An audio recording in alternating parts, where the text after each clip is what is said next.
events. Kaya Natin Movement's webinar series is in partnership with the Philippine Daily Inquirer, the Inquirer Foundation, and Inquirer.net.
Part of the offering of Kaya Natin for 12 years. Kaya po siya tinawag na doses, tinawag na 12 years of good governance advocacy. And to commemorate these 12 years, this webinar was born. This is actually the second time I'm hosting. And so far, the core group are the ones hosting this. Through this program, we aim to educate our fellow Filipinos on the wide range of topics covering the theme of good governance, especially in this time of crisis, the COVID crisis. Kaya Natin partnered with the Philippine Daily Inquirer, the Inquirer Foundation, and Inquirer.net for this webinar series. Ang ating pong magiging points of discussion ngayon ay yun, nandito na po si Mayor Rommel. Isa rin po sa aking ina-idolize na mayor. Mayor Rommel, kamusta po kayo? Hello? Naririnig niyo po ako? Just sound check. Nakamute po kayo, Mayor.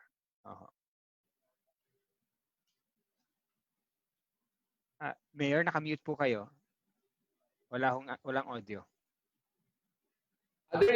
Ayan, okay na. Okay. So, ayun, okay. Gumagalaw. Ayan, okay. Mayor Nerivi, yeah, kanina I heard your audio already.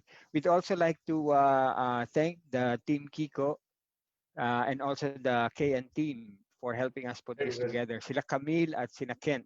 Maraming salamat dun sa team Kiko and Camille. We also like to recognize the presence of Senator Kiko, who's already in the webinar. Sen Kiko, magandang hapon po sa inyong lahat. Good afternoon. Hi, Mayor Rommel.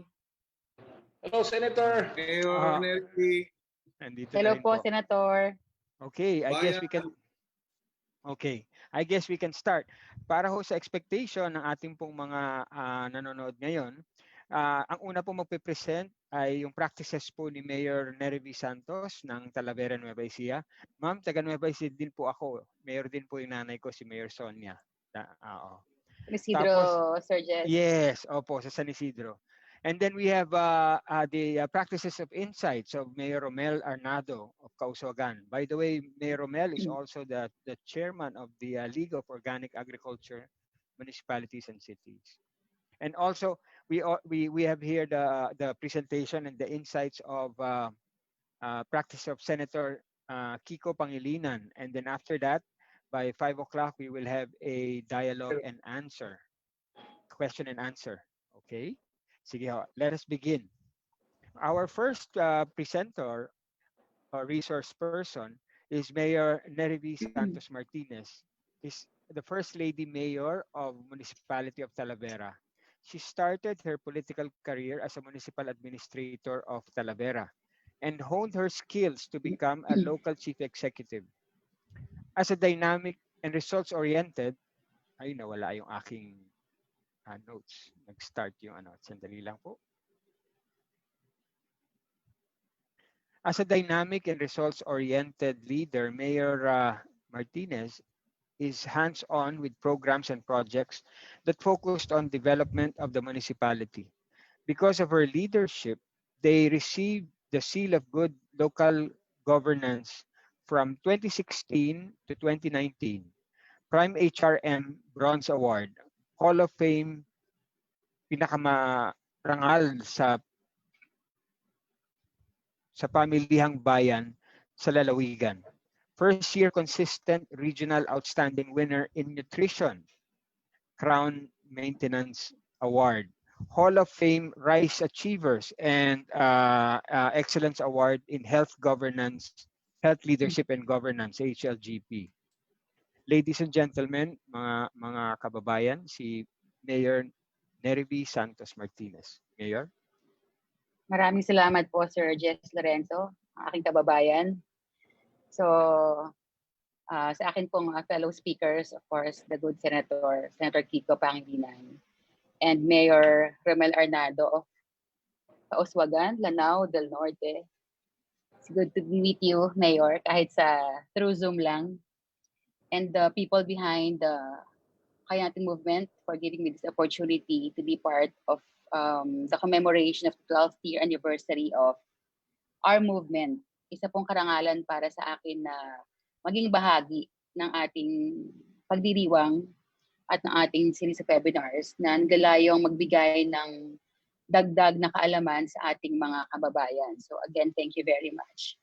At ang ating ngayong araw topic ay agriculture in the new normal. So talagang hindi ko matatawaran ngayon ang kahalagahan ng agriculture kasi ang pinakamahalaga po ngayon ay food security. Dahil pagkain po ang ating primary basic need para makasurvive. So napakahalaga po ng agriculture dahil yan po ang bibigay ng pagkain sa ating mga mesa. Kaya napakahalaga po na ipagpatuloy po natin at mag-isip tayo ng mga programa na talagang magpa-pursue ng mga true development in agriculture alongside health. So mahalaga rin po yung health. Kaya kailangan po natin na ma-attain ang food sufficiency at matutunan po natin na makasurvive using our own resources na hindi po tayo kailangang umaangkat sa ibang bansa. Kasi ito po ay game of survival. Anyway, ako po ay mula sa bayan ng Talavera. Konting background sa aming bayan. Next slide, please. So, we are the largest municipality in Nueva Ecija in terms of population. But our land area is only 14,000 hectares. At almost 9,000 po rito ay ginagamit namin para sa pagsasaka ng palay at saka ng gulay. So, yung palay po, meron kaming halos equal na hybrid saka inbred na tanim. Maswerte po kami kasi maganda po ang inaani ng aming mga farmers, ng aming mga rice farmers. Isa po kami sa may pinakamataas na yield of palay in the whole of Nueva Ecija. So for this year, ay meron po kaming average na ani ng palay na 183 kavans. At nung nakaraang taon, mas medyo mababa, 170. So nakita po natin na mas maganda ngayon ang inaani ng ating mga kababayan. Although ngayong wet season, medyo mura po ang palay ngayon. Last year, maganda po ang kita kasi mas mataas ang naging presyo. Pero ngayong wet season, medyo mababa po ang presyo ng ating palay. So medyo nag-worry, nag-aalala yung ating mga rice farmers. At meron po din po kaming vegetable farmers na mahigit 1,000 lang. At yan po ang naapektuhan sa amin during this pandemic, yung aming mga farmers ng vegetables. Karaniwan po namin inaani ay kalabasa, sibuyas, kamatis, talong. Yan po yung mga vegetable po na inaani po namin dito po sa bayan ng Talavera. Next slide. So we are the vegetable basket of Nueva Ecija and also the Gulayan capital of the province. And of course, we are a consistent Rice Achievers awardee. Next. So, sabi ko nga po sa inyo kanina, ang naapektuhan ng COVID sa amin ay ang aming mga vegetable farmers dahil po yan sa nagkaroon kami ng oversupply ng mga farm produce nila dahil wala po kaming mapagdalahan na market. Unang-una, yung transportation mahirap. Pangalawa, limitado po yung nakakapasok sa mga palengke at sarado naman yung ating mga malls at yung mga ibang establishments natin para pagdalhan ng mga products. So nagkaroon po ng nabawasan yung kita at yung iba nalugi pa na dun sa ating mga vegetable farmers. So sa rice po, wala tayong problema sa mga rice farmers po natin dahil naging in demand po yung bigas during the pandemic at maganda po yung yield nila. So yung ating mga rice farmers ay kita pa din. Kaya pasalamat po kami at least okay pa rin yung ating mga rice farmers. Anyway, ito po yung mga naging response ng aming bayan during the pandemic. So, una po sa lahat ay ang aming gulayan sa barangay, sa paaralan at sa bakuran na sinimulan po namin since 2014. So, ang aming gulayan ay programa na nagbibigay ng nutrisyon, nagbibigay ng dagdag na kita sa ating mga kababayan at syempre sumusuporta sa ating kapaligiran. Ito po ay nagbibigay ng kasiguruhan ng pagkain sa ating mga households dahil lahat po ng bakuran sa aming bayan, i-encourage po namin na magtanim para hindi na po sila kailangang bumili pa sa palengke at na sila po ay makatipid din sa mga gastusin po nila sa kanilang mga bahay. Pangalawa po ay ang provision of free seeds at seedlings. So mga gulay po yan. At tayo po inamigay sa lahat ng barangays ng Talavera ng mga libreng buto at mga seedlings ng iba't ibang klase ng gulay para in support of our gulayan program. So mayroon po kaming iba't ibang uri ng gulay. May okra, may kalabasa, upo, kamatis at kung ano pang mga gulay na pwede pong itanim ng ating mga kababayan. At during the pandemic ay umikot po yung ating mga kasama sa pamahalang bayan to provide veggie packs. So meron po tayong mga ipinamimigay na mga gulay doon sa mga kababayan po natin, lalo na yung mga vulnerable sectors like the pregnant women, yung mga undernourished, at saka yung mga senior citizens po natin. So imbes na mga delata ay gulay po yung ating ipinamigay para at least, di ba, lumakas yung kanilang immune system at matulungan po natin yung ating mga vegetable farmers. And then, nagbigay din po tayo, part ng ating food packs, ang gulay. So, may bigas, may manok, at syempre, may kasamang gulay. So, yun pong mga ani ng ating mga local farmers ay binili ng ating munisipyo para maging bahagi ng mga relief goods na ipinibigay po natin sa mga bahay-bahay. Kaya kumpleto po yung nutrisyon na tinanggap ng ating mga kababayan. Although mayroon pa rin kasamang delata, pero kailangan din na mayroon silang mga fresh na mga pagkain para sa kanilang nutrition at kalusugan. At yung ating mga rice farmers naman ay nakapagbigay din po tayo ng subsidy. So kalahati po ng presyo ng mga binhi nila ay shinolder ng munisipyo. Kaya malaking katipiran po ang nangyari sa ating mga rice farmers, kaya mas lumaki po yung kanilang mga kita. So during dry season kasi we encourage them to use hybrid seeds kasi mas malaki po yung inaani niya, mas malaki yung yield kapag hybrid. Although mas may kamahalan, pero mas malaki po yung ani naman ng kanilang mga palay. Kaya ang ginawa po natin ay para ma-encourage po sila ay nagbigay po tayo ng subsidy para mas mababa yung presyo, mas ma-afford po nila yung presyo ng hybrid seeds. Kaya mayroon po tayong worth na pinamahagi ng mga hybrid seeds na halos nasa 5.5 million kasi syempre marami rin po tayo mga iba pang pangangailangan na kailangan pamigay. So hindi po namin mabigyan ang lahat ng mga farmers ng subsidy sa ating hybrid seeds. So meron lang pong halos 500 farmers ang nabenepisyohan ng ating hybrid seed subsidy. And then, para maiwasan po natin yung pagkukumpol-kumpol ng mga tao sa palengke, nagkaroon po tayo ng mga palengke sa mga barangay. Kung saan, nagbigay po tayo ng puhunan para sa kanila at doon na lang pupunta yung naka-cluster po yan into barangays para yung mga tao hindi na po kailangan magpunta sa mga palengke. At bahagi po niyan ng kanilang mga paninda ay ang mga gulay na inaani ng ating mga local vegetable farmers. So, ang kabuuan po ng ating mga palengke sa mga barangays ay 10.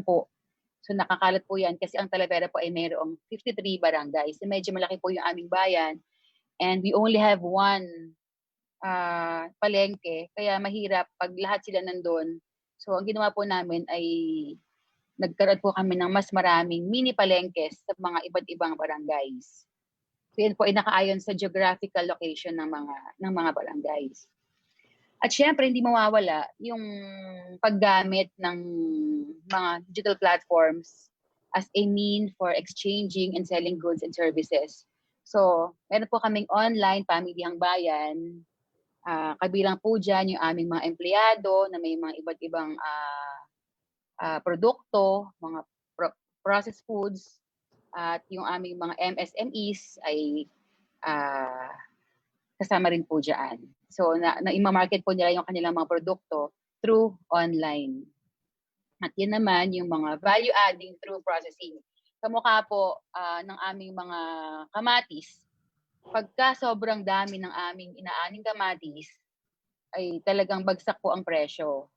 So, inaaral po namin kung paano i-process ang mga ito. Kamukha ng kamatis, meron po kaming tomato candy, meron po kaming tomato jam, meron po kaming ginagawang mga ketchup para matulungan po namin yung aming mga, although medyo small scale pa lang kasi wala naman kaming kakayahan para makapag-produce ng mas maraming mga processed foods. So kami-kami lang po ang gumagawa dito at dito lang po namin sa local market yung aming mga processed foods. Meron din po dyan na mga pickled vegetables, yung mga atsara, yung mga papaya, kasama ampalaya, singkamas. So kasama po yan sa mga tinuturo po natin sa ating mga MSMEs para mas mapataas yung value ng kanilang mga produkto or kung may oversupply ng kung anumang produce nila. Karamihan po sa mga tinuturuan po natin ay mga kababaihan. At of course, yung usong-uso po ngayon ng mga succulents, so nakikiuso-uso rin po tayo. We encourage them na magtanim din ng mga halaman na hindi lamang maganda sa ating paningin, hindi lamang nakakadagdag sa income, kundi ito po ay therapeutic. Sa panahon ngayon na kung saan karamihan po sa atin is nasa bahay lamang at talagang walang magawa. So, yan maganda rin para at least maging positibo pa rin yung ating pakiramdam.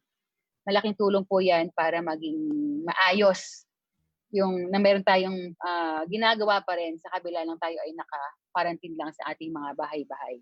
At napaka-in po niyan at maraming tao ngayon ang interesado ng bumibili ng mga halaman. So, yan po yung ating mga ginawa during the pandemic. So, yes, Sir Jess. Sige po. Go ahead. So, yan po sa screen po natin. Yan po yung mga nabili po namin sa ating mga farmers. Hindi man ito sapat-sapat or hindi man kalakihan, pero alam ko na naramdaman ng ating mga kababayan na manananim na nandyan ang pamahalang bayan sa kanila para tumulong at sumuporta. So, in the future, tutulungan po namin sila na i-market sa mga iba't ibang establishments yung mga produce po nila na gulay. Kasi yan talaga yung natamaan po sa amin, yung aming mga gulay. Lalo na yung mga kalabasa. Talagang hindi lamang po sa Talavera, kundi sa buong lalawigan ng Nueva Ecija, na yung aming mga kalabasa, ang dami po ng kanilang nalugi. So ang amin pong production ng kalabasa ay nasa 470,000 kilos ang aming production ng kalabasa. So hopefully, mayroon pong matuto kami na mag-process dito, pwedeng gawing noodles, pwedeng ginagawa po sinasama po namin yan sa aming Nutriban, na ipinamahagi din po namin noong nakaraang pandemic. So yan po. Yan yung mga total na support na naibigay po natin sa ating mga farmers. Kasama na po dyan yung ating mga dairy farmers, yung mga nagagatas ng kalabaw.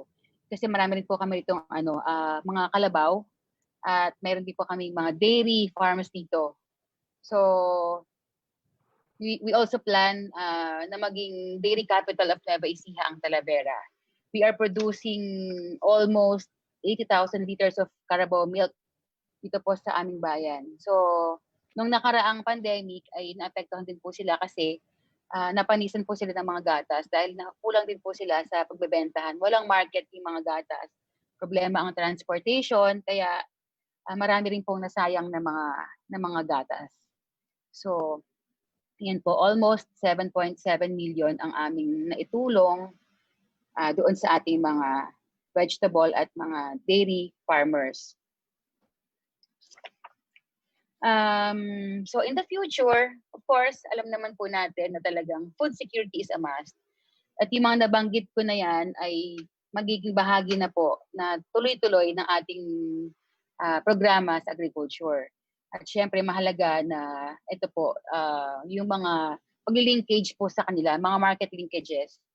Kasi naayun po ang nahihirapan sila kung saan nila dadalhin yung mga produkto nila. Kaya pag mababa ang presyo, kailangan din po nating tulungan, magiging go-between ang munisipyo para maihanap po sila ng mga markets. Ayan, through e-commerce or pwedeng kausapin yung ating mga malaking groceries dito para kukuha po sila ng kanilang mga paninda sa ating mga local farmers. Kailangan na rin po ng farm clustering. So meron po kami ginagawa ngayon dito in partnership with CLSU or Central Luzon State University and the Department of Agriculture's Central Luzon Integrated Agricultural Research Center na meron po kaming dalawang association of farmers na napili para mag-produce naman ng mga kabute or mga mushroom. So hindi lamang po mag-produce kung hindi yung buong value chain ng mushroom ay kompleto. From production hanggang marketing. So, kompleto po yan. Kaya hanggang paano magpa-packaging, labeling, paano magpa-package ng maayos yung mga products nila. So, yan po yung ginagawa po namin ngayon na inihahanap po natin sila ng mga partners para mas maiayos yung mga iba't ibang products po natin.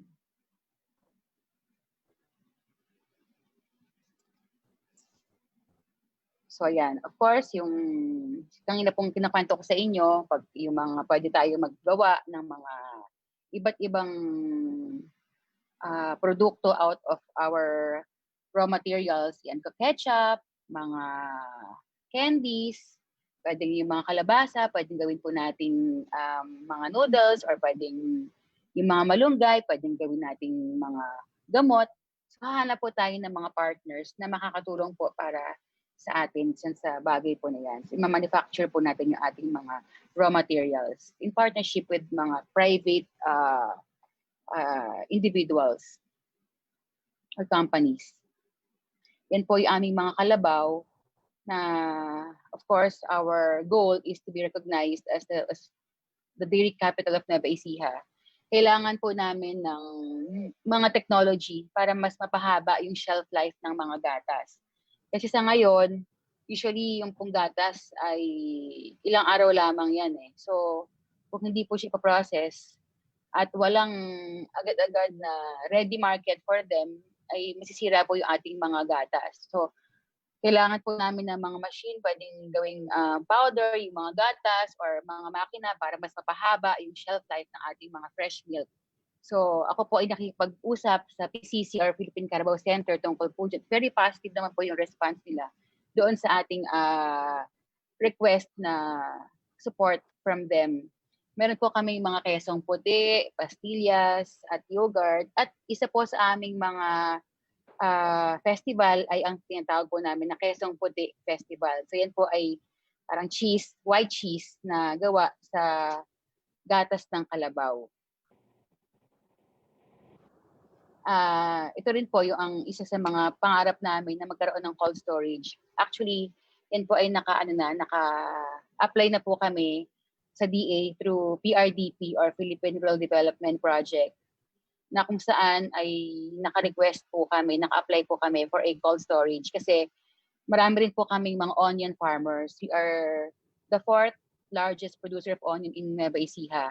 Kaya kailangan po namin ng cold storage para masiguro na yung aming mga onion farmers ay hindi naman po malulugi pag sobrang dami or mababa ang presyo ng ating mga onion. Sibuyas. Yan po ay matagal po na po naming pangarap yan. So hopefully, through DA's PRDP ay mag-grant po sa amin ito. Kasi sa aming district, wala pa po kaming cold storage. Even yung aming mga karatig bayan ay mayroon ding mga onion. Kaya pag nagkaroon po kami ng cold storage, ayan po ay malaking tulong sa ating mga kababayan na ma-minimize yung mga losses po nila. Mahalaga po yan kasi yung mga post-harvest facilities sa ganyan ay malaking tulong po sa ating mga farmers. So ngayon po kasi ang kalakaran, may ahente, tapos palakasan pa sa mga cold storage. So hindi ka kaagad bibigyan ng slot para sa iyong mga sibuyas. Kaya hopefully, ayan, nandiyan po si Senator, baka matulungan po niya kami sa aming application na makakuha ng cold storage through PRDP. And hopefully, yung pong aming agritourism ay makagalaw din po dahil nagkaroon ng pause during the pandemic. We plan to develop our old dump site into an eco park. Like, ito po ay gagawin po naming ecological solid waste management park na kung saan pwedeng puntahan ng ating mga estudyante para matuto kung paano pina-process ang ating mga solid waste, kung paano magtanim ng mga palay, ng mga gulay, kung paano yung buhay sa bukid. Kaya lang nagkaroon po ito ng konting delay dahil nga po sa pandemic. So hopefully, by next year ay unti-unti po tayong makagalaw na may ayos po itong ating pangarap na ma-develop yung ating ecological solid waste management park. So, yan po yung ating mga nagawa at yung mga pinaplano pa para sa agriculture in the future. So, bilang conclusion, ako po naniniwala talaga na very ang future, very uncertain po ang future natin. But it's very important na unahin po natin yung mga kailangan kamukha po ng pagkain. Kasi yan yung pinakamahalaga for survival. Kaya we aim to attain food security in our municipality and be part of the food security program of the whole country para wala po magugutom sa ating mga kababayan. And of course, provide nutrition sa mga vulnerable sectors like mga bata, mga buntis, yung mga senior po natin. Kasi kamukha sa palay, malaki ang aming production. So yung bigas po namin ay makaka-contribute para sa food self-sufficiency ng ating bansa. And of course, the use of technology para mas mapalaki yung production ng ating mga gulay at ng ating palay pa din, and become a supplier of raw materials for manufacturers or maging locator po kami ng ating mga manufacturers. At yan po, ang lahat ng iyan ay mag-provide ng hanap buhay at trabaho sa ating mga kababayan. So, yan po yung aking simpleng na maibahagi sa inyo, mga ginagawa po namin sa bayan ng Talavera. At hopefully, nakapabigay po ako ng kaunting insight sa mga fellow mayors at alam ko na over time ay makakaisip pa tayo ng mas marami akmang programa para po sa ating mga agriculture sector. Kaya ako po ay muling papasalamat sa Kaya Natin sa pagbibigay na pagkakataon na makapag-present sa ating mga kababayan doon sa ating mga initiatives po sa bayan ng Talavera. Thank you very much po. Maraming salamat po, Mayor Martinez. Tuwang-tuwa po ako dahil pag ako umiikot sa iba't ibang lugar, nakakausap ng mga mayor, marami pong alkalde na nakafocus lang sa production, even Department of Agriculture sa production lang. Kayo ay merong perspective ng food sufficiency. At tulad din po ni Mayor Rommel, mukhang magkadugo po kayo sa pananaw dahil si Mayor Rommel po nakilala ko dati pa. Yung questions po, we will reserve it for later after the 3 presentations. And tulad po ng sinabi ko, halos parang sabi ko, naririnig ko rin si Mayor Rommel doon sa inyong presentation dahil itong si Mayor Rommel, ganun din at he was able to establish food sufficiency in his town. Mayor Rommel is a Kaya Natin champion and a local chief executive of Kauswagan, Lanao del Norte. He is known for championing the program from arms to farms that turned the city from a territory of disrupted by war for decades into a platform of sustainable agricultural development. This program has recognized with an honorable mention of the Future Policy 2018 awarded by World Future Council, won in the city of Bogota, Peace Prize in 2016, Galing Pook Award in 2014. Aside from these, the town has received other national awards such as Best eGov Consumer Governance Award and Best eGov Data Governance Award in 2019, DILG Seal of Good Local Governance in 2019. Mga kaibigan, mga kababayan, si Mayor Rommel, aking idol. Magandang hapon, Jess. Magandang hapon, Senator. Magandang hapon, Mayor Martinez. Maraming salamat sa opportunity ngayong hapon to be able to also share my experiences here in Kauswagan, especially on the sector of organic agriculture during this time of pandemic.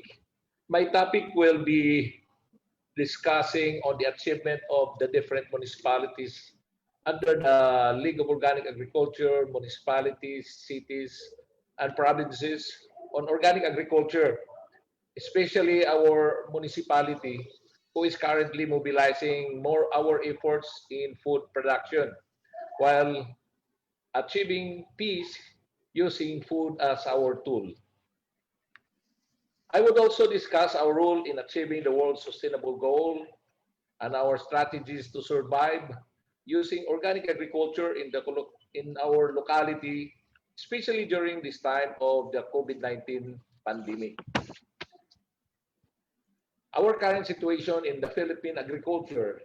Number one, for over 50 years, the Philippines is highly dependent on high-yielding varieties. In short, dependent on agrochemicals such as chemical fertilizer and chemical pesticides. In reality, the Philippine political system promised to uplift farmers' economic condition and is still a promise until today without giving importance to the plight of the poor families, poor farmers, that until now, some still belong to the poorest among the poor. And truthfully, because of the less opportunities, some resort to rebellion and illegal activities in order to survive. Even today, there is an unsustainable practice impacts on the health of ecology and human because organic and healthy methods of farming has not given top priority. Poverty in family farms is still a big challenge. Number two, current situation. The negligible intervention in the implementation of Republic Act 10068, the 2010 Organic Agriculture Act. Very ironic that the implementation of Republic Act 1068 got only less than 2% budget in the Department of Agriculture. Republic Act 1068 is a very comprehensive guide on the development and promotion of organic agriculture, but hence on ground implementation. Look at slide on this slide. You'll see organized. Mayor, napuputol po yung audio nyo. Baka mas maganda ipatay nyo yung video para baka limited yung bandwidth. Mayor Rommel. Sige, Jess. Turn off your video para malinaw yung boses. Yan, I'm out already. Yan, okay. Sige, go ahead, please. Please continue, sir. Several ground self-organized initiatives and innovations on NGOs and farmers' organizations in sustainable organic agriculture, participatory development process with ecological tax, but disregarded by the government. The average yield of rice is 7.1 metric ton per hectare at 6 pesos per kilogram production cost. Currently, the national is 4 pesos per metric ton per hectare at 12 pesos production cost per kilogram. A concrete farmers insurance impacts, but we government is listening to the voice from the ground. We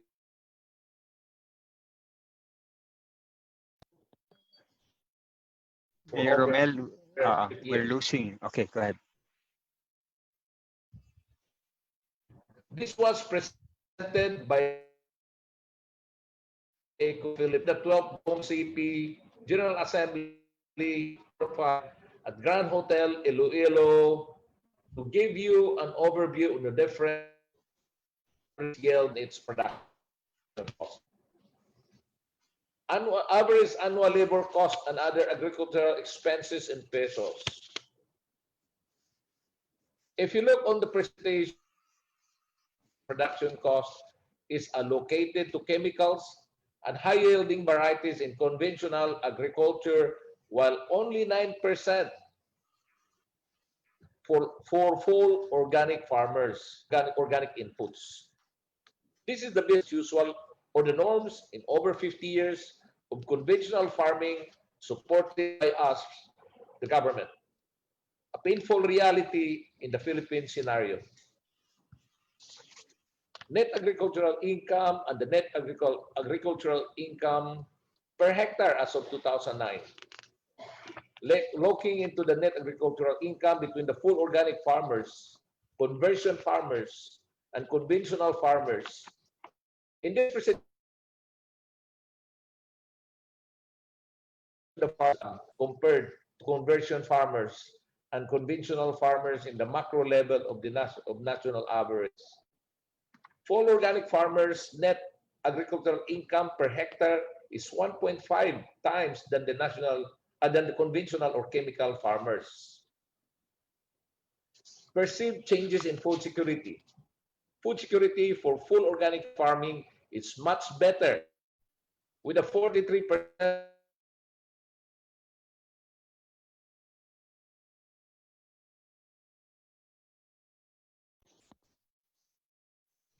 almost 90% are food security. Puputol po kayo. Almost 90% are food secured.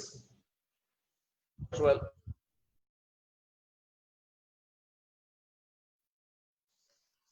Mayor Rommel, we're losing you. Sir?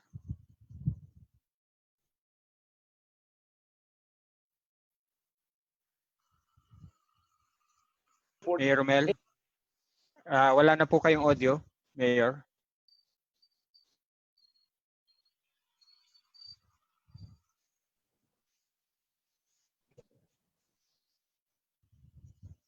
Mayor, wala po kayong audio.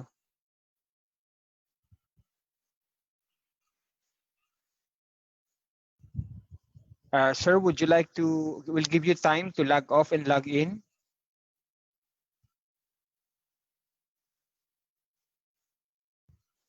Baka ho yung ano, baka ho mag-improve. Aha. Wala pa rin hong audio.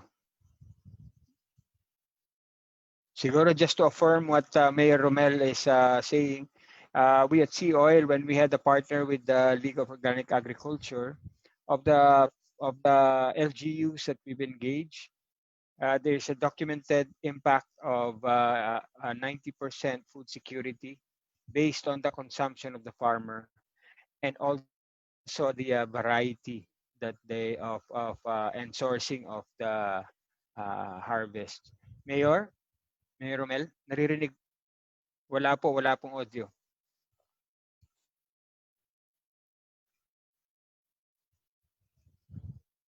Sir, would you like to log off and then come back, or would you like ituloy mamaya yung presentation?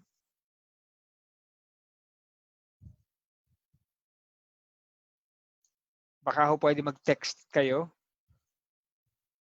Ay, nawala si Mayor Rommel. Nag-free siguro. Okay.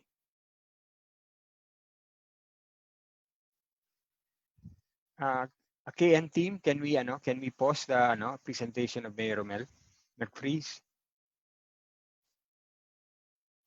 Julia, okay. Mayor Rommel, we can come back to your presentation. I'm sorry for the technical difficulties that we're encountering. We will give you the opportunity to present again later, if it's okay. Siguro, but I'd like to affirm what Mayor Rommel's presentation. Yung pinipresent niya hindi na lamang sa Kauswagan, kung hindi pati na rin sa League of Organic Agriculture. Hello, Jess? Yes, ayun. Luminaw. Mayor. Okay, can I continue now? Yes, you can continue. Ay, salamat. Okay. Okay. Better. Yeah, to continue, it's very clear that sustainable organic agriculture development is a true solution in improving the quality of life in our family farms while protecting the healthy farming ecology and consumers. The next presentation will tell you how the municipalities and organized innovations paradigm shift to full organic agriculture that makes us not only a national awardee but international awardee as recognized by United Nations and other NGOs worldwide.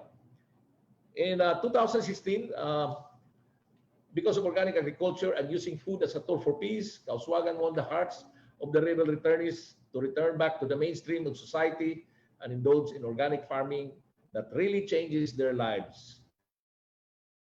The heart of rebel returnees and marginal farmers, Kauswagan Lanao del Norte, my own municipality in Mindanao, won the National Gawad Galimpok Award in 2014 under the program From Arms to Farms. In 2016, we won Gold Prize, the lone winner out of 1,000 entries from UCLG Peace Prize awarded in Bogota, Colombia.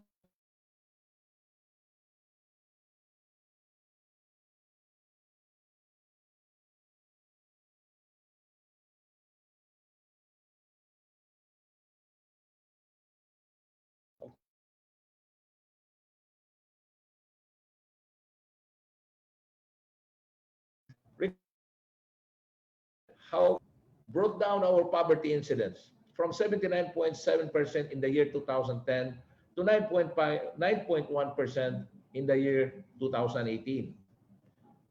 Our municipality, Kauswagan did not organic foods during COVID pandemic, institutionalized backyard and communal garden.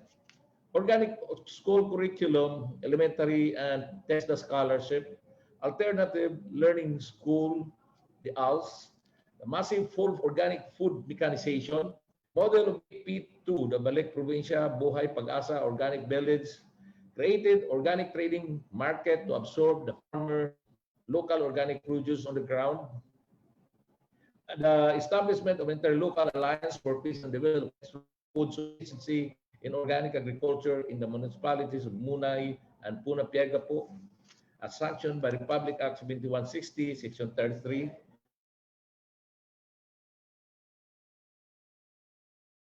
Some of the cities, municipality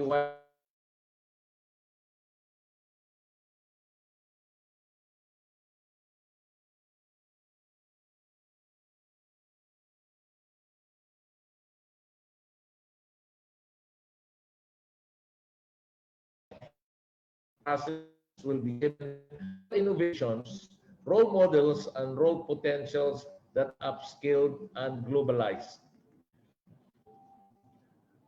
This is a 2012, the global winner of One World Award, IFOAM, International Federation of Organic Agriculture Movements, under the Organic International Rapunzel. The Organic City of the Philippines, the City of this League, 2019, the National Most Outstanding Organic Agriculture Awardee in the Local Government Unit category. Organic City of the Philippines, the City of this League. Third Organic Asia Congress was held in this league on September 18 to 21 in the year 2018. If we continue our over 50 years of business as usual conventional agriculture development, the future pandemics would be the major challenge if in the government sustain our annual billion of monetary investments in the obsolete 50 years of chemical farming, which is linked to climate change, loss of biodiversity, contaminated foods, plus poverty. This is stealing the welfare of our future generation. The local and global concerns on health and immunity. In Kauswagan, we provide our citizens with organic food in this time of pandemic. The sales of organic food tremendously increased in many countries in this time of pandemic. In digital advanced countries, the online business or the online sales of organic food have more than doubled during this COVID-19 pandemic. What are our conclusions? Number one, the over 50 years of chemical-based farming is not helping our farming communities and our country. The annual billions of pesos budgets has and have been wasted and benefited the few instead of our farmers, the citizens, and the people. Number two, we need to seriously change our government's development perspective, our mindset in this new normal. We have to consider the sustainable agriculture development realities on the ground. Number three, conclusion. It is very clear that sustainable organic agriculture development is a true solution in improving the quality of life in our family farms and in the municipalities or cities in this new normal, as shown by the family farms and municipalities. Conclusion, this COVID-19 pandemic changed our mindset of agricultural development from inside out. Potential solutions, using the best example from self-organized on-the-ground initiatives and innovations in family farms and municipal city operationalization and implementation of Republic Act 10068 as national and local legal framework. The full implementation of Republic Act 10068 in family farms and municipalities and cities. In fairness, substantially increase the Republic Act 1068 annual budget. Number three, to support the municipalities and cities that are functionally implementing municipal city-wide Republic Act 1068. Potential solutions, number four, collective action plan of Long CP and the National Organic Agriculture Program in organic family farms and the municipal citywide investment master plan in sustainable organic food system, healthy lifestyle and consumption. Potential solution number five, inclusion of organic agriculture as criteria in Seal of Good Local Governance, SGLG. Republic Act 10068, Organic Agriculture Act as our basis. And to be able to fulfill the mission and vision of LONG-CP, a leading national organization of local chief executives of the Philippines that envisions a well-developed nation wherein people are liberated from poverty, hunger, and sickness through sustainable organic agriculture, with a vision to lead the promotion and implementation of sustainable organic agriculture program in the country through the help and participation of the general membership to 20 membership. Thank you for full 27 minimum membership. The full compliance of Republic Act 10068, Republic Act 9003, and SDGs 2030. Thank you so much, and may God bless us all, especially our during this time of the pandemic. Thank you so much for the opportunity for being able to share my own version of the new normal in organic agriculture under this pandemic situation. Thank you so much. Thank you very much, Mayor Rommel. One thing that was very impressive there is the reduction of hunger and reduction of poverty, and that food was used as a tool for peace. So far, what is emerging from our two participants or two resource persons is that even during the time of COVID, both towns were very responsive in addressing the needs of the farmers. Okay, Mayor Nerivi, she had the necessary support system, yung gulayan sa barangay, yung provision of free seeds. Nagkaroon siya ng palengke to expand the last mile and even to provide better access of food in remote areas. She has a digital platform, and she is even exploring value-added production to improve the food systems in her place. Unfortunately, she also says that food supply remains to be an issue that she's tackling.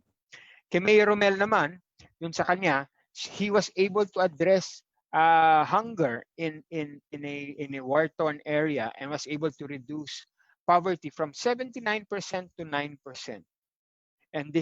He has done this and also improved the margins of the farmers by promoting sustainable organic agriculture. Unfortunately as well, with Mayor Rommel, even in spite of those gains and coping mechanisms in COVID, ang issue naman ni Mayor Rommel is the sustainable agri is not a mainstream for national government, and we are still input-oriented in our agriculture systems in the national government. His contention is that if we are to survive in the next in the future, especially leveraging agri in the COVID recovery, we need to be able to reinvent it. For our next speaker, we shift our perspective on the national level. Senator Kiko Pangilinan is first and foremost a farmer then, as much as he is a senator. He owns a small vegetable farm in Alfonso, Cavite. He discovered his passion for growing food when he was chairman of the Senate Committee of Agriculture and Food at the Senate Committee on Social Justice and Rural Development.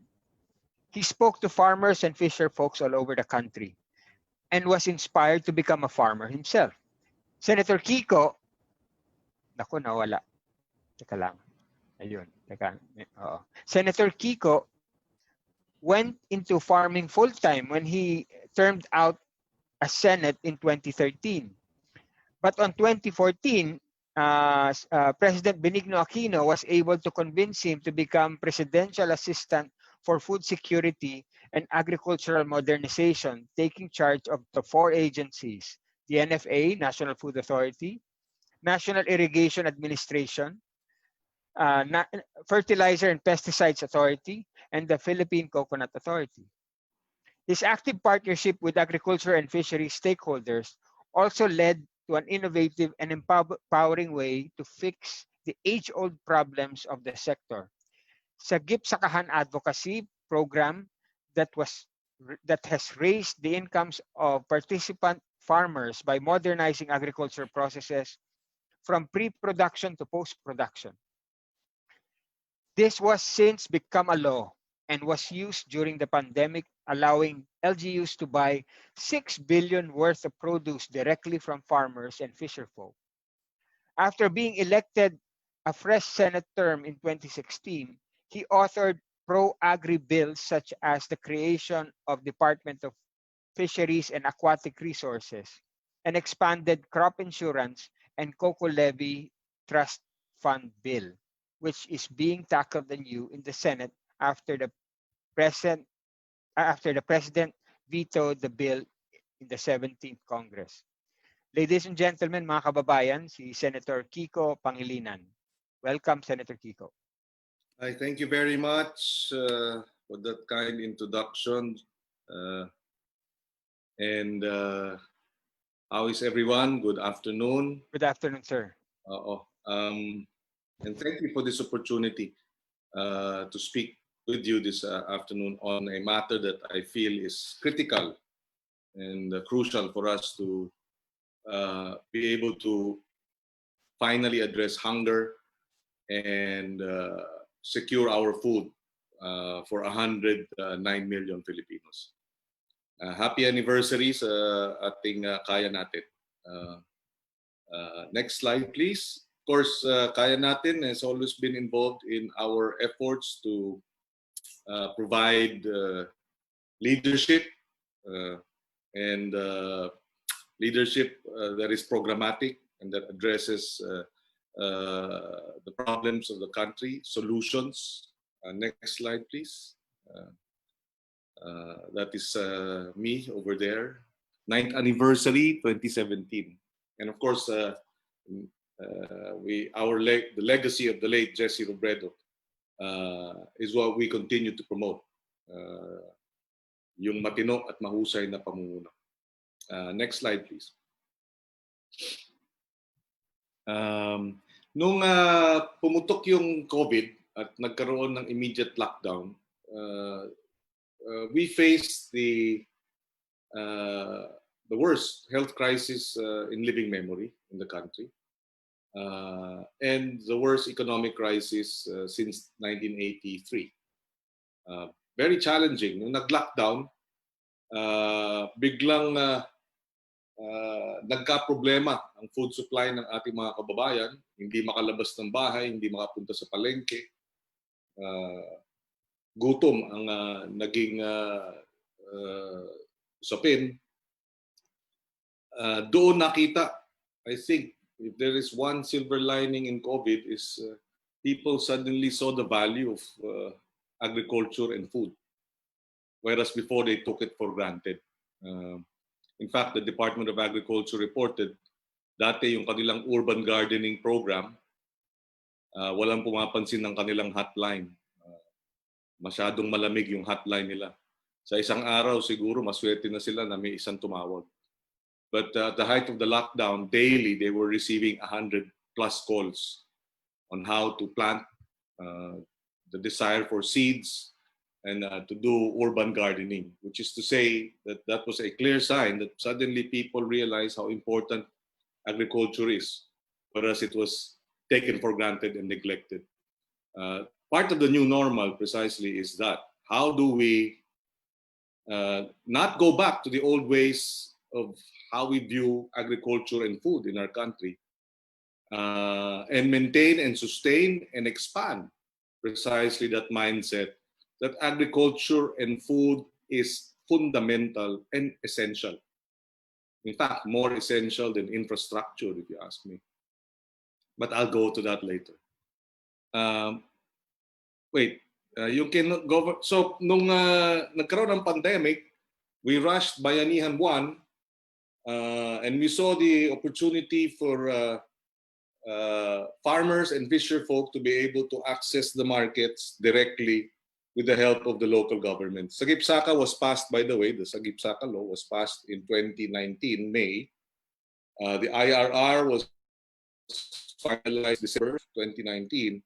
And therefore, kung hindi pa nag-pandemic, yung government procurement board policy, yung government policy on procurement, baka hindi pa nilabas yung resolution on direct purchases to farmers organizations. But we were able to push that during the deliberations at naisama ito bilang isa sa mga pangunahing prioridad sa pagtugon sa problema ng pandemya, which is direct purchases from farmers and fisherfolk organizations by local and national government agencies to provide for calamity relief and food packs.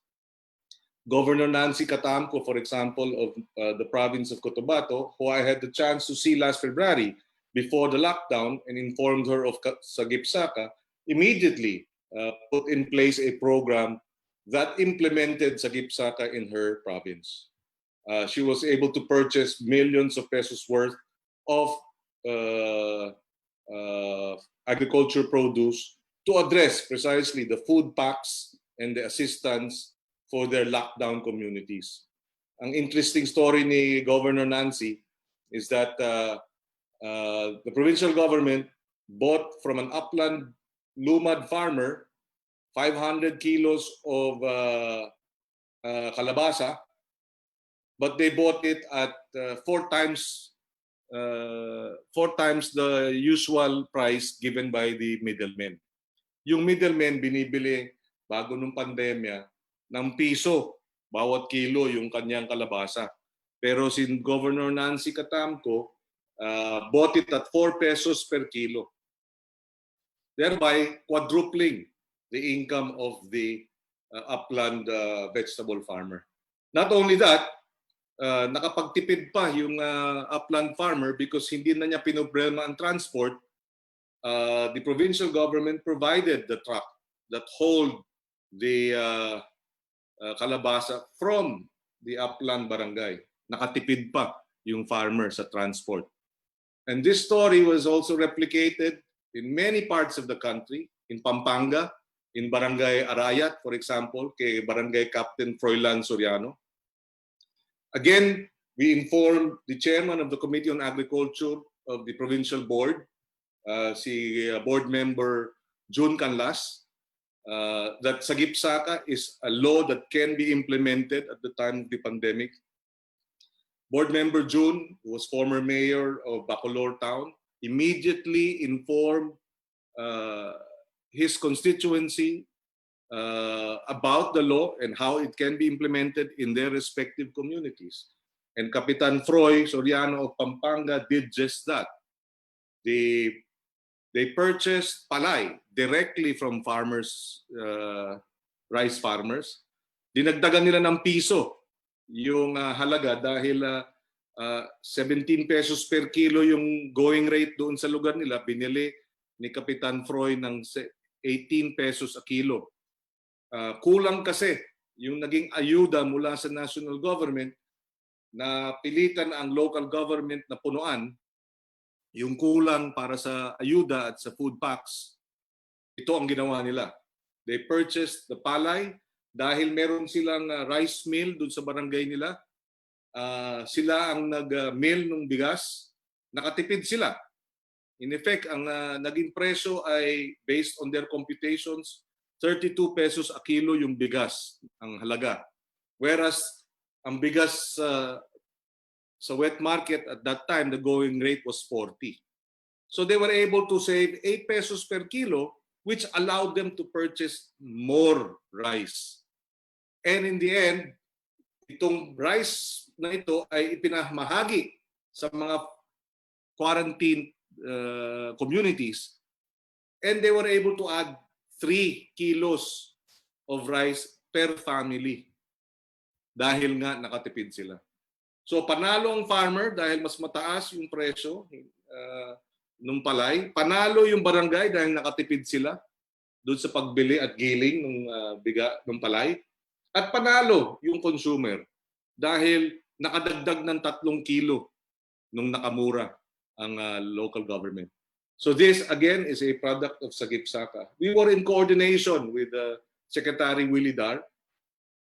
During the time of the pandemic, we had several Zoom meetings precisely to address the concerns and the challenges of lockdown and quarantine. Next slide, please. Wala na ba yung slide? Ayun, natanggal lang siguro. Go ahead, go ahead, Sen. Okay. Next slide. Sige na. Ito. These are examples of what happened in other parts of the country. Kasi to date, for the first time, it has been recorded that direct purchases of local governments to the farmers and fisher folk during the pandemic has amounted over 400 local governments. Ito ay over 6 billion pesos. Going back to the slide, please. Sa Abra de Ilog, 400,000 pesos worth of vegetables and kamote for the relief packs. Next. Isabela Province, 10,000 plus bottles of milk from the farmers at pinamahagi sa frontliners. Next slide. Sorsogon. Iyan, binili ng 19 pesos dahil doon sa lugar nila 13 pesos lang per kilo. So nung binili ng NFA, 7 million worth, malaking bagay ito. Pati ang LGU bumili naman ng sariwang isda dahil nga nagka-problema yung access to the markets nung nag-lockdown. Next slide, please.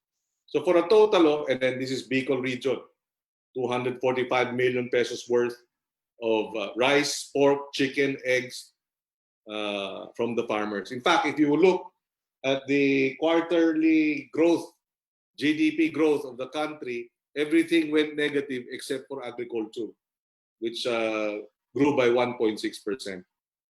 Thereby reiterating precisely the importance of agriculture because everybody has to eat. Next slide, please. So this is the GPPB resolution, guidelines for emergency procurement under Republic Act 11469. That's the Bayanihan Law. Nilift yung restrictions. Next slide. So ito, purchasing entities, LGUs, and national government are encouraged to directly purchase agri-products from local farmers or associations or cooperatives. And then the guideline was simplified kasi sabi namin masyadong problematic yung hinihingi pa ng official receipt, hinihingi pa ng mayor's permit. So what was the guideline? Next slide, please. Ayan, a certification that the farmer is in the registry system, an identification card, or barangay certification. So barangay captain lang magsa-certify na bona fide farmer yung pinagbibilhan. Next slide, please. Of course, we worked on the food lane immediately, stressing that farmers and farm products are priority products, therefore frontliners din yan. Next slide, please. So lessons from the pandemic. Go ahead.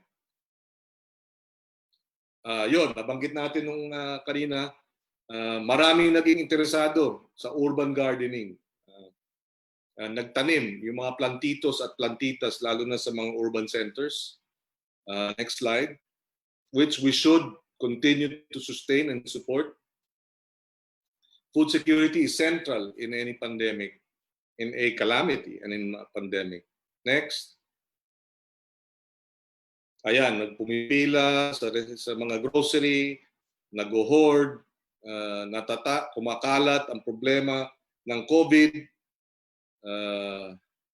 nagkaroon ng problema sa distribution, nabanggit yan kanina ni Mayor Nerivi.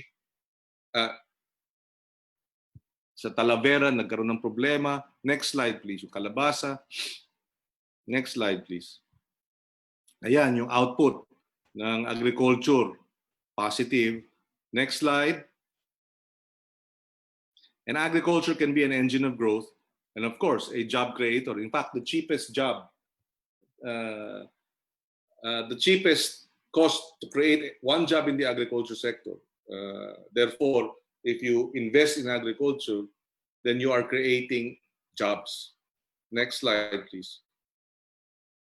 And yes, the critical political role of LGUs during the pandemic cannot be overemphasized. Critical dahil napakahalaga, sila ang frontliners. And of course, your consideration there is that indeed, unlike the middlemen who are out to make a profit in the purchase of agricultural products, the LGUs, it is tulong sa kanilang constituency yan. Tulong at suporta sa kanilang sektor ng mga mangingisda at magsasaka. And therefore, hindi siya pagkakakitaan. Ideally, yan ang situation. Next. At kailangan magtulong-tulong. It's not just the LGUs, the private sector too must be mobilized. Tama ang nabanggit kanina. Enabler ang local government, and then the private sector will also come in. Merong mga consolidators na directly dealing with the convenience stores, for example, that have a network of hundreds of outlets. If you buy directly from the farmers through these enablers, talagang malaking bagay para sa ating farmers. I remember sitting down with the president, the owner of Jollibee, prior to the pandemic. And one of his observations, because they have a corporate social responsibility program wherein they support communities, farming communities. Yung Kalasag, nandyan saan yan? Sa San Jose City, Nueva Ecija, and Jollibee. Jollibee commits to purchase 60% of their agricultural products, particularly yung onions. In the beginning, medyo mahirap, pero because of capacity building and training for a period of 3 to 5 years, and together with the local government support kay Mayor Belena, from 60 tons, actually, in 2008 of onions, they were already harvesting 500 tons by 2015. And they had cold storage facilities, gaya ng nabanggit. Access to cold storage facilities, support of the Jollibee committed to purchase, providing capacity building. Sa Gipsaka actually is precisely takes its inspiration from the Kalasag farmers. How do you mobilize private sector, government, farmers organizations around farming and fisherfolk communities to build capacity, move them away from subsistence farming, and move them towards farm enterprise management and development, which is a key to addressing poverty. Next slide, please. Okay, yun na nga. Ang new normal dapat front and center ang agriculture. Ang new normal dapat kilalanin at bigyang respeto ang farmers at fisherfolk bilang mga bayani at ang mga mga nagpapakain sa atin. I remember Frankie when she was 9 years old and I was in my first year as chairman of the Committee on Agriculture and Food. Siguro naririnig niya ako sa mga interview ko sa radyo at sabi niya, and she described it this way: we should treat our farmers like our parents because they're the ones who feed us. And I remember Mang Romeo of San Leonardo, Nueva Ecija. I asked him, he was 73 years old when I met him in 2016. And I asked him, how old he was. He said 73. He was still farming. That was a farmers' community dialogue. I asked him, ilang taon siya nag-umpisang magsaka. At sabi niya, nag-umpisa siya 12 years old. 61 years, 6 decades he has been farming and feeding the nation. And yet he is still farming at 73 when he should be retired. and he is still poor. So going back to what Frankie said, is this how we treat our parents, the ones who feed us? If this is how we treat our parents, those who feed us, what kind of society are we? And so the new normal after this pandemic should be, finally, we should fight for our farmers, recognize their and respect, give them the respect that they deserve, give them the recognition, and a new and better normal would mean farmers and fisher folk should have improved incomes. Government will commit to be one of the biggest markets or a huge market for their produce. You know, the pinakamalaking incentive sa farmer, at the end of the day, ika nga, for lack of a better overused expression, you can provide him with support, yes. You can provide him with credit, yes. That's all important. But if you provide him with access to the markets, with the right price, that is the biggest incentive for him to keep planting. Hindi yung exploitative na piso. Bigyan mo siya ng 3, 4, 5 beses pagkakitaan o kikita, mas magandang presyo kaysa sa middleman. Tiyak, walang tiwangwang doon sa lupa niya. Hatamnan niya lahat yun. Dahil alam niyang hindi siya babaratin, hindi siya lugi, at magkakaroon ng magandang presyo para sa kanyang produkto. No one will go hungry because he will produce more and food will be cheaper because volume na ang pinag-uusapan. So that, I believe, will be the new normal, that farmers and fisher folk be given the priority. And moving forward, we should champion the cause of agriculture. And if we are to secure our food, government has to put more funding into agriculture. The budget for Thailand, for example, which is an agriculture powerhouse, is 3.57 trillion ang ginagasta ang gobyerno ng total nila sa agriculture, pero ang budget nila $57 trillion. Tayo, $70 billion. So you can imagine how far we are. But you know, and this is my last point, moving forward, when I was in my first term sa Senate, the budget for the Department of Public Works was only 60 billion. That was in 2003, 2002. Today, the budget is over 500 billion. In other words, almost times 10 in the last 15 years, 20 years. But that does not include the infrastructure budget of the Department of Transportation. Combined, the infrastructure budget has ballooned to around $1 trillion pesos in the last 15, 20 years. Infra is important. That's why we're funding it. But isn't agriculture and food important too? And shouldn't we therefore work towards increasing the budget of the agriculture sector and fishery sector tenfold in the next decade? When we do that, put a premium on farmers and fisherfolk as front and center, then we will address food security. That ought to be our new normal. We will also address hunger and poverty. Thank you and good afternoon to everyone. Thank you. Maraming salamat po. From our speaker, Senator Kiko, it's very striking in how passionate he is and how that the accomplishments he's made. Essentially, the Sagip-Saka law is not just an enabling law for LGUs to be able to buy to farmers during COVID. Essentially, it's also a tool for local economic development.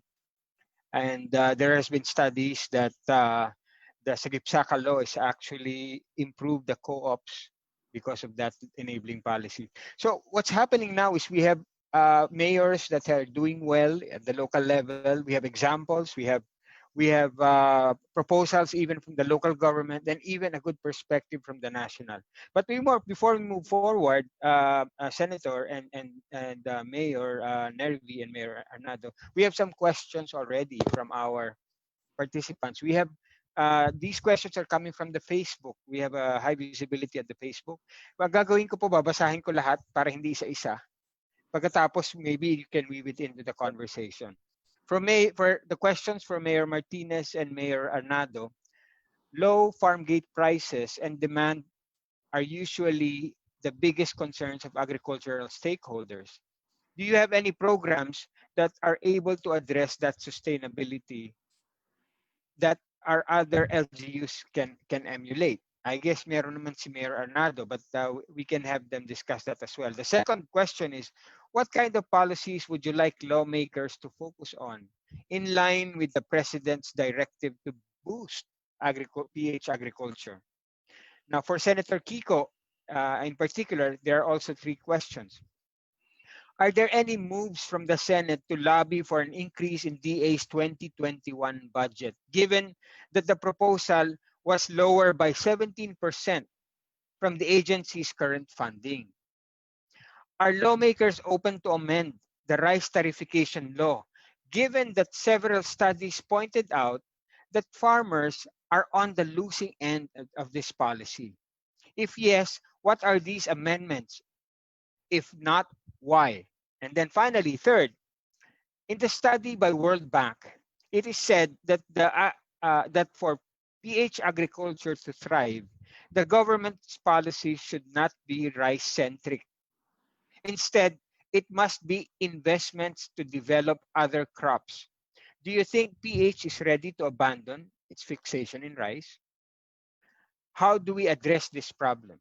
Okay. Siguro ang gagawin po natin, the mayor, the two mayors can chime in on the two questions, and then we'll shift to Senator Kiko to manage the questions. In the meantime, the participants in the webinars as well, we encourage you to ask questions in the QA form, and we will go through them. Mayor Nerivi, Mayor Rommel. Nakamute po kayo, Mayor Rommel. Maybe it's good to unmute para you can, there's a dynamic already. Go ahead. Kahit sino po. Yes.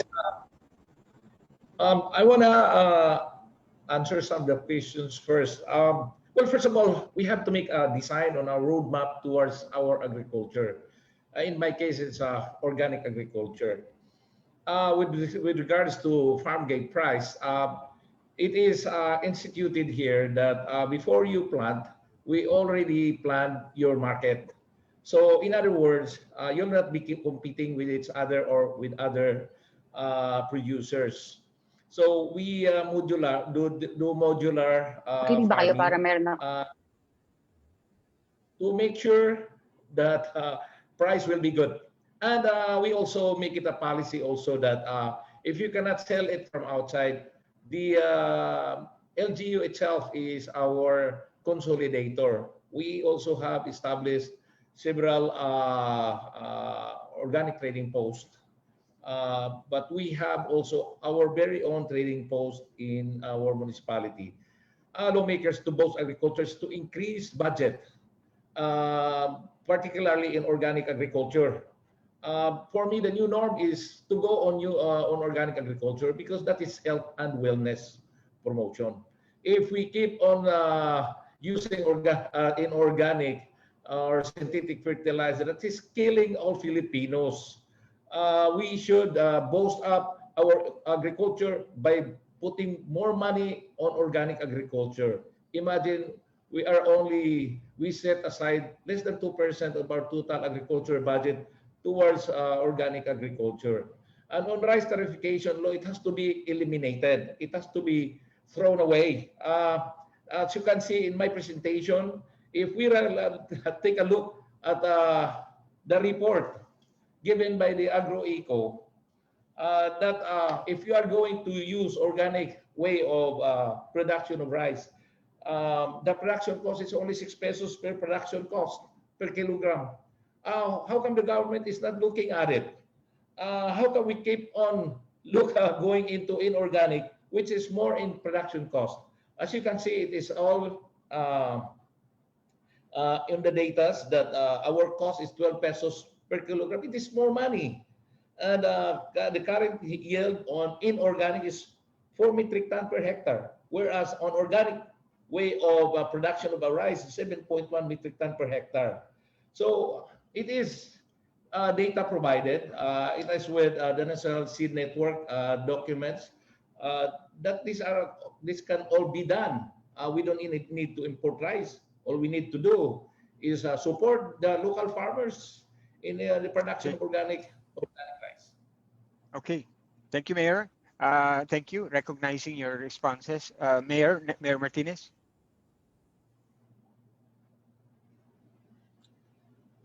Sir Jess. Regarding po dun sa low farm gate price, I think it's a question of law of supply and demand. Pag mas marami tayong mga supply, so mababa yung presyo. Kaya pwede pong gawin dyan ay i-zone natin yung mga farm produce ng mga farmers. Like for example, Talavera. Kung makita po namin na sobrang daming tanim na kalabasa, we'll advise the farmers na magtanim ng iba doon sa ibang lugar. Kasi ganun po nangyari, kakasabay-sabay po ng tanim ng mga gulay. Kaya yung presyo, bumababa. Kaya kailangan hindi lamang gawin natin yung mas mataas na level yung pag-zoning ng mga produkto ng ating mga magkasaka. At isa pa, kailangan ng assistance for post-harvest facilities. Kamukha nga po yung sinabi ko, yung onion. Pag marami tayong onion, sobrang baba ng presyo. Or pag merong ulan, yung presyo ng palay at mga gulay ay sobrang baba din. So, kailangan po natin na mag-invest or mag-provide pa ng mas malaking support for post-harvest facilities para nang sa ganun, ma-minimize yung losses at yung presyo ng ating mga produkto ay mas mapataas. So, hihintay po tayo na konti na lang yung nasa market para pag nilabas natin yung ating produkto ay mas mataas ang presyo. Yun naman po sa mga policy ng national, I believe, ay kailangan po natin nila na bigyan ng direct share or participation yung mga local government units. Kasi ang nangyayari po ngayon, halimbawa yung ating RCEP, yung mga libreng binhe na inbred, pupunta pa yung farmers doon sa kung saang lugar. Like in Talavera, our farmers will go to Philrice to get their mga binhe. So, pupunta pa sila sa malayo para kuhanin yung mga binhe na worth magkano lang naman. Instead Dapat na sa dalhin LGU dito na. sa amin, sa LGU, pupunta pa sa kung saan saang lugar. So, nahihirapan po yung ating mga farmers. At saka siguro, yun nga, bigger budget for agriculture. Kasi ang nangyayari, ngayon, pag meron kaming request, hindi agad-agad yan na, depende yan sa sino yung nilalapitan. So, hindi po masyadong na-address talaga yung need ng mga local governments. When in fact, ang mga LGUs po ay nakakaalam kung ano talaga yung kailangan ng ating mga magkasaka doon sa ground. Kaya dapat magkaroon ng mas maraming say ang LGU doon sa program ng ating Department of Agriculture. Okay, Salamat thank po. you very much, Mayor Martinez. Just to make ends meet, what is emerging from the response of our mayors, from the ground, the initiative is rather than tariffication, focus more on improving production, reducing production costs through organic fertilizer. From Mayor Nerivi, empower the LGUs more and have a greater participation, and at the same time, also innovative management like zoning. And then kanina, nung nag-highlight si Senator Kiko ng Sagip-Saka, that's I think a form of empowerment to the LGU to be able to buy and intervene in local economic development. But on the national perspective now, just to make ends meet and in lining with the question, the question to Senator Kiko is regarding the budget of the DA. Kasi it was lowered by 17% in current agency's funding. Yeah. Go ahead, sir. Would you like me to review the questions? Nakuha nyo na. No, I got it. Okay. Well, tama yung reduction ng budget sa DA, no? Although I think, and we will raise this, I think the schedule of the DA budget hearing sa Senate will be next week. Although I anticipate their answer to that would be, the reason why it's lower by 17% is because we put in actually the budget, the Bayanihan 2, of 24 billion on top of the 60 plus billion that they already had. kasi nga pandemic. So that might be their defense. And they will say that while it is lower year on year, it is, if you include the Bayanihan 2, 24 plus billion, and another 9 billion for Bayanihan 1, baka yun ang defense nila. Mas malaki pa rin ang nalaan. Ang lalabas. Yes, but still, you know, I already mentioned this earlier. Sabi ko, diba, we should increase in the next decade the budget for agriculture tenfold. Ang laki ng budget ng gobyerno sa Thailand. I was there 2 years ago, and I attended, you know, and I met with their extension service. Yung extension service ng Ministry of Agriculture ng Thailand, extension service lang. They have a ministry, and then they have several departments under the ministry. Yung extension service lang nila na tao kasing dami na nung buong departamento ng Department of Agriculture natin . And that's just extension service. Hindi pa kasama dyan ang research, hindi pa kasama dyan ang administration, hindi pa kasama dyan ang and all other aspects of their agriculture bureaucracy. And extension service is critical because sabi nga nila, the difficulty with extension service is capacity building, training, latest technology. Sabi nga ng Israeli Prime Minister a decade ago, the difficulty with agriculture is that it's a joint venture with the Lord. In other words, you are at the mercy of so many factors, and therefore, extension service is actually the support, the science, you know, providing the necessary science to address itong imponderables. No? How to address pest management, how to address climate change, how to address water,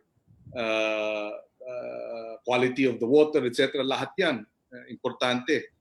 And so yes, if we were able to increase our infra budget from 60 billion in 2003, public works, to 500 billion last year, that should be the way to go. Importante ang infra, pero importante yung pagkain.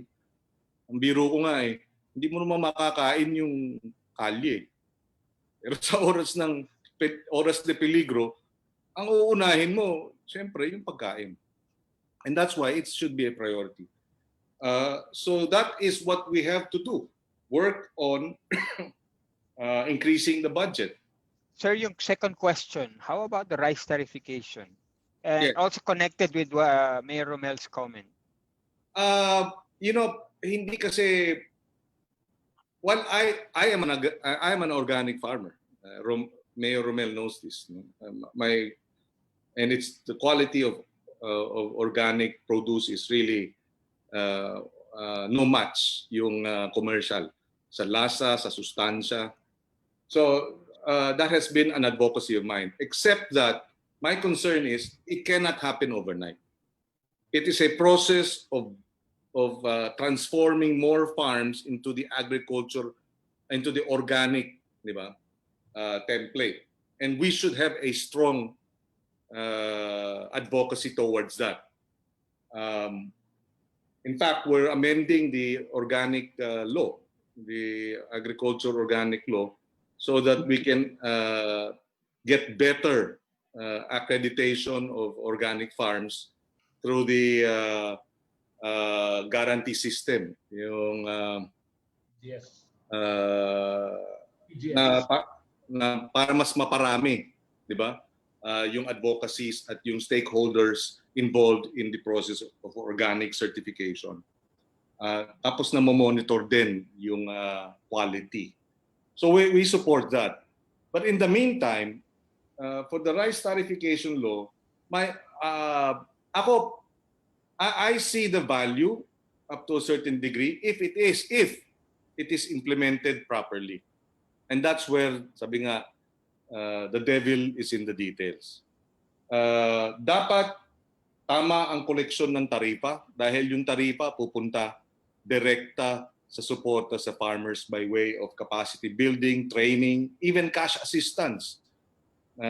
Yun, if we have to amend the law, and I tried to do this, immediate amendment which we were proposing was direct cash assistance,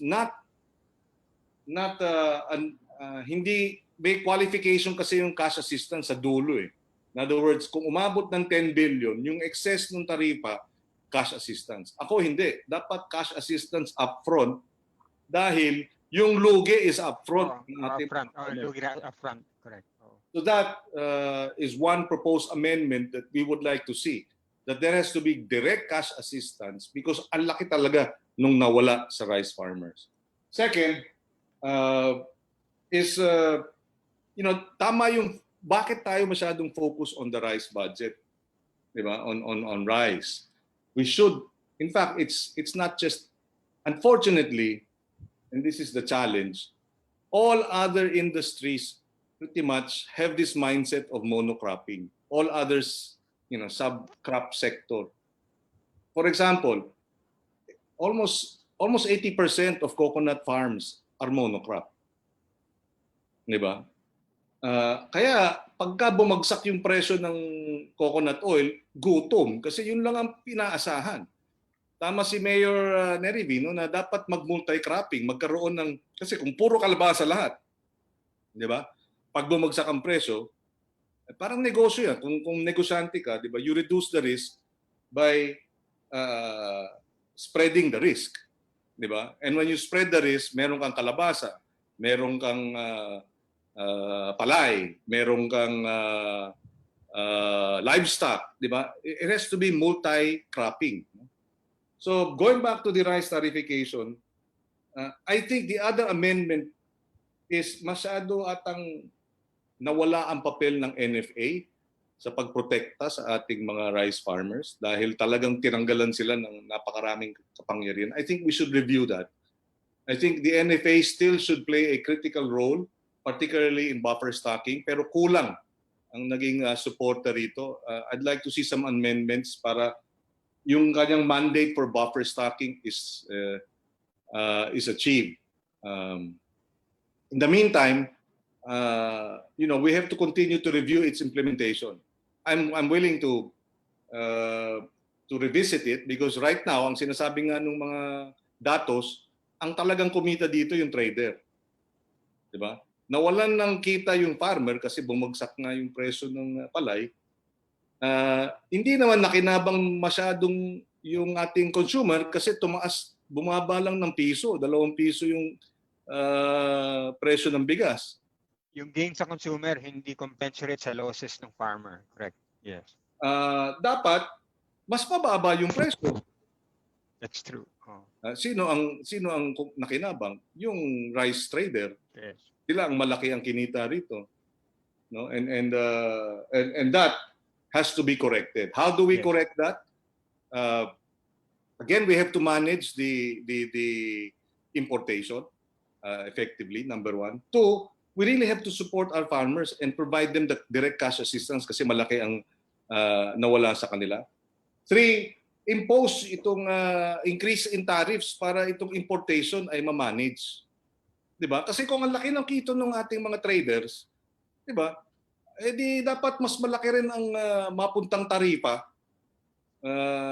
which should be negotiated by our DA sa WTO na meron namang remedyo kung gagawin. Unfortunately, I think the economic managers are not inclined to do that. Initially, Secretary Willie Dar was willing to impose special tariffs under the WTO regulation, which is allowed. But again, itong free marketers,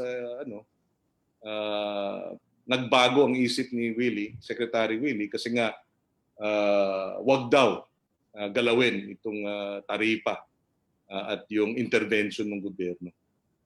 Senator, I'd like to connect the conversations, especially what's coming out from the ground. Kanina na-mention nyo na sabi nyo there has to be an increase in budget in the DA, especially in the support services. And at the same time, you have Mayor Nerivi here talking about increasing the the capacity of LGUs to be able to intervene. Although the Sagip-Saka law has already provided that, no. Yeah. For example, How do you how do you now connect that? One quick point lang. One quick point lang pala. You know, eto ang rice farmers. Bakit ang ating debate i-increase yung presyo ng buying price ng palay? Bakit? Bakit hindi bigyan sila ng capacity na makapag-mill? Bigyan sila ng access to credit para makapag-mill sila. Because when you mill the palay, di ba? Imbis na 17 pesos a kilo ang magiging benta niya, nakapag-mill siya, magiging 34 pesos a kilo na bigas. Kasi na-mill na niya. In other words, dodoble. Dodoble yung kita niya. Kasi binigyan mo siya ng kapasidad na mag-mill. Yes. So dito yung the rice tarification measure, yung rice competitiveness enhancement fund, precisely are machinery, equipment, technology that will capacitate your farmers. And part of that is precisely so that they can do value adding for their products. Bakit tayo makukontento na nagbebenta ng and kaya nga dapat din multi-cropping. Bakit? Ako, vegetable farmer ako, lettuce. Di ba? 30 days ang lettuce sa open plot, 15 days sa nursery. 45 days kung inalagaan. Ang palay, 3 months, 3 weeks at 3 days.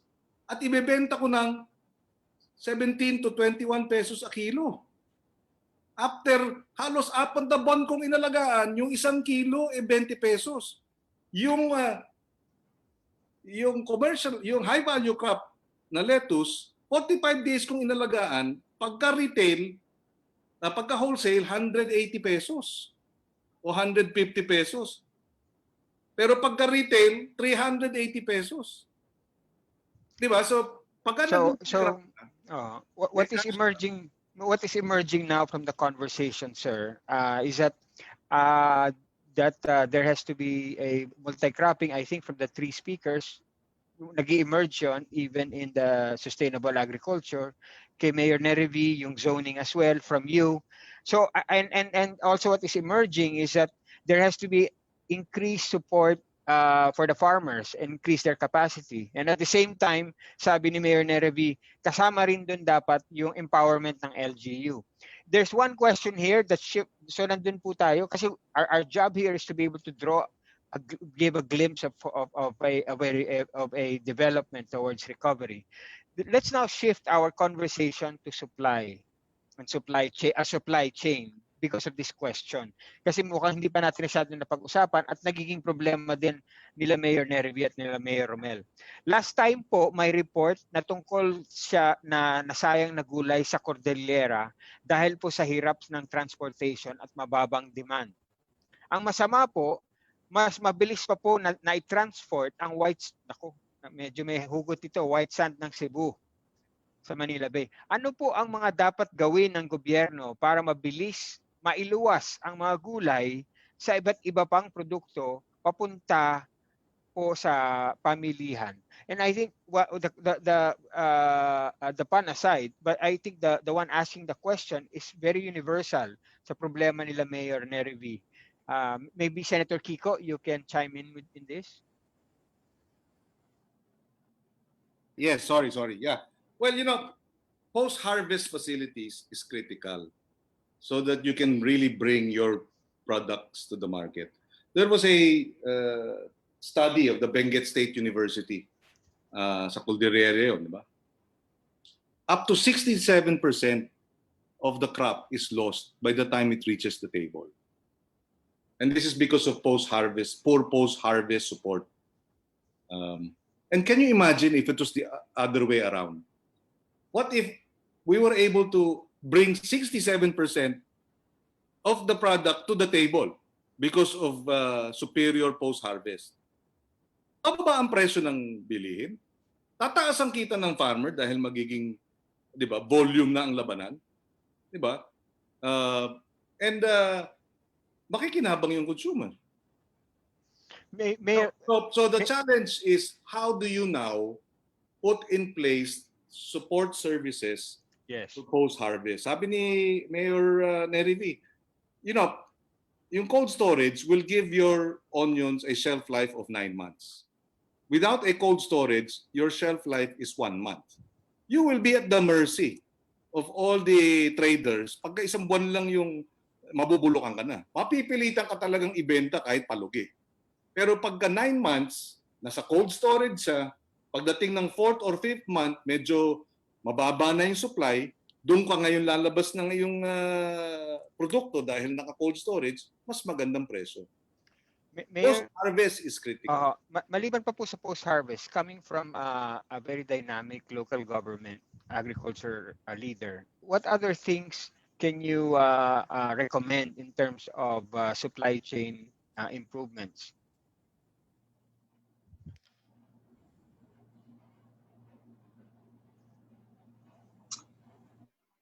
Is that Hi, for sir.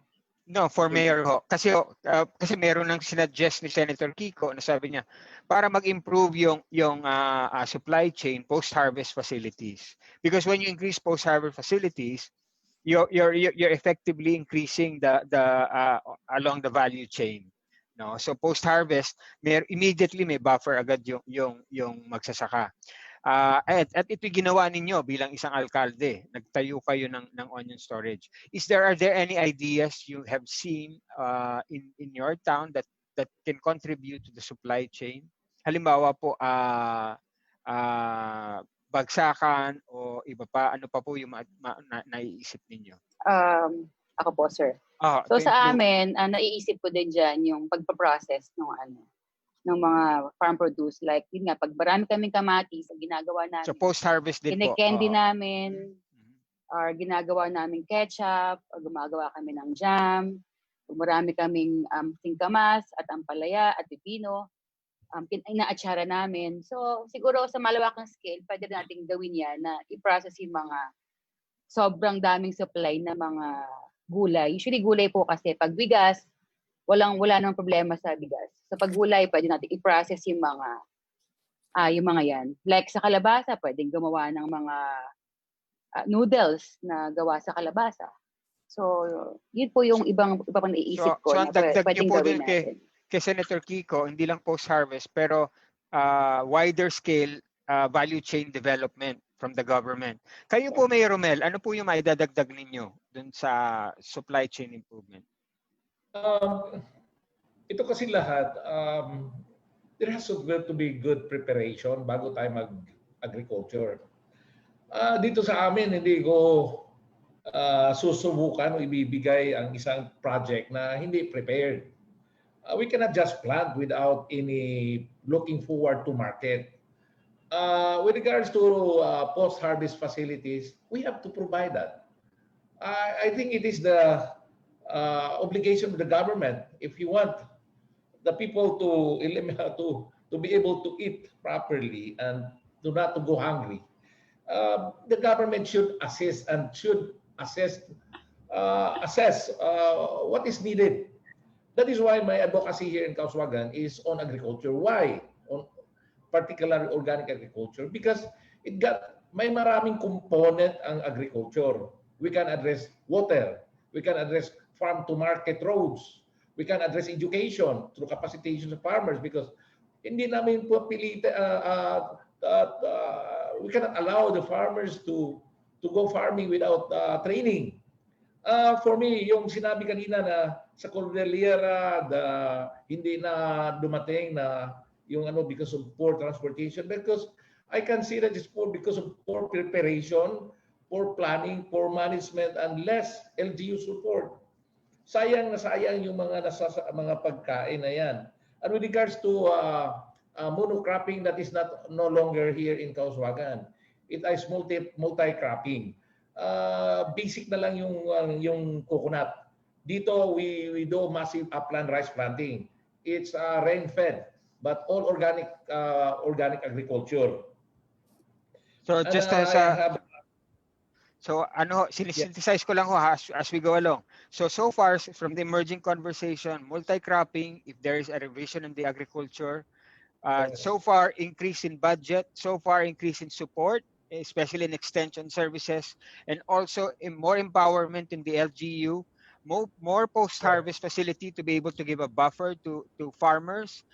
And it pag binubuo po natin ito, kasi it's almost 6, we need to paint a picture on what would be a good direction towards leveraging agriculture towards the recovery of the country. Dahil yun yung, yes sir, Senator Kiko, go ahead. It all begins with it's management 101. What is your number one resource in any, in any enterprise, any organization, in any entity?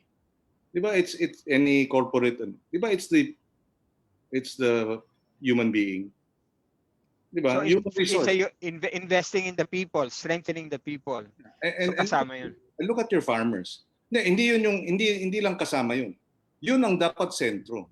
Yun ang dapat sentro. Unless you address income increases of our farmers and our fisher folk. Walang saysay yung lahat ng intervention ng farm to market road, etc., etc. So it has to be ultimately front and center. If you want to secure our food, the new normal must be secure your farmer and your fisher folk. Provide him or her the needed support, and mobilize around farmers and fisher folk communities. If you want to move away from subsistence farming and move towards farm enterprise management development and therefore address poverty, it will have to be a sustained, anywhere between 3 to 5 to 7 years sustained hand-holding of our farmers and fisher folk. Because the average farmer today is 57 years old. The average educational attainment is grade 4. And the average income ranges from 3,000 to 6,000 pesos a month. Talagang neglected for the longest time ang farmer and fisher folk. Napabayaan. And so you want to have a new normal, focus on the number one resource. The farmer itself. Mobilize resources, mobilize support, mobilize both private and public sector around farmers and fisher folk communities, build their capacity. And once you secure your farmers and your fisher folk, the food will follow. Securing your food will be. And I think that's a mark already for us to be able to close this, and that's a good closing point to focus on the people. And we're already out of time. What we will do is probably request KN to be able to draw an outline of what the conversation and how it came along. And sana Camille, I will request that so that we can also publish it. But before we recognize our sponsors here and also our resource speakers, just one quick question, parang si Boy Abunda, to close this in each one of you in a very quick answer. If you had 10 million pesos, whether you're in your area that you're going to invest in, what is only one thing that you will invest in tomorrow that you think will yield the best yield for the farmers and the agriculture? Ano po yung isa-isa po? Sino mauna? Yes, Mayor Rommel? Answer. I will Yes. use it towards capacitating all my farmers and fishermen. Farmers and fishermen, capacitating the people. Mayor? Ako, I think I'll look for a technology na pwede magamit ng mga farmers. Okay. So you have the farmers, you have technology, and then finally, Senator? Ako the same. Provide support to capacitate the farmer and the fisher folk. Train them, build, ano yan? Kung kailangan niya ng pautang, a portion of the 10 million utang. Kung kailangan niya ng technology, a portion. Pero sa akin, templating. In the end kasi, give it to one farmers cooperative or 2 or 3. Make them the template so that others will follow. And then get resources again to mobilize resources around. Kasi ang farmer, to see is to believe. Ang farmer, he is the most risk averse. Hindi siya tataya unless sigurado siya. Dahil ang karanasan niya, pagka nag-eksperimento siya, gutom. Bakit siya magbabago ng patakaran kung magugutom siya? So provide him the template to see is to believe. That will convince him to try new methods. Okay. Maraming salamat po. That's our signal.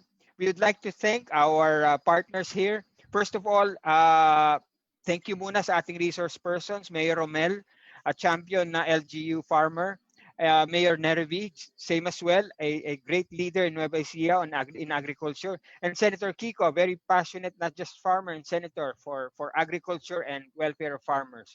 We'd like to thank you, Philippine Daily Inquirer, Inquirer.net, Inquirer Foundation for this great opportunity to talk about agriculture and its role in the recovery of the country from the pandemic. Sir, bago tayo matapos, kailangan din po ng picture daw. So we'll have one picture for Kaya Natin that will be posted. Mayor Nerivi, ako taga Nueva Ecija rin. Sabi kanina ni Jess, ay taga Nueva Ecija. My mother is from Papaya. Ay, that's right. Oo nga General pala. Pino. Oo, si General Malapit sa Pino. inyo yan, Opo Sir nga, Jess. oo nga pala. Oo. So, Fourth yun po District. pala. Oo. Kababayan So, din pala si Senator. At ano po, my mom was valedictorian of Papaya Elementary School. Oh. wow. Doon siya lumaki. Mm. O, picture na tayo. Sige, eto na po. Ready? 3, 2, 1. Okay. Kuha na po. Maraming salamat po ulit and God bless you and have a great weekend. Thank you. Thank you. you. Thank Thank you. Mayor Nerivi, Mayor Rommel. Thank you po, Senator.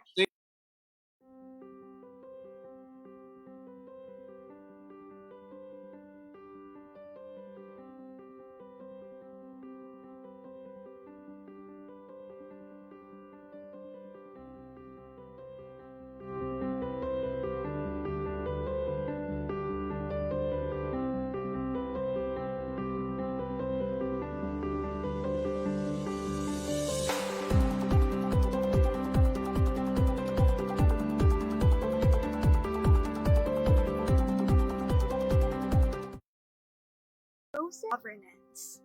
Kaya Natin Movement's webinar series is in partnership with the Philippine Daily Inquirer, the Inquirer Foundation, and Inquirer.net.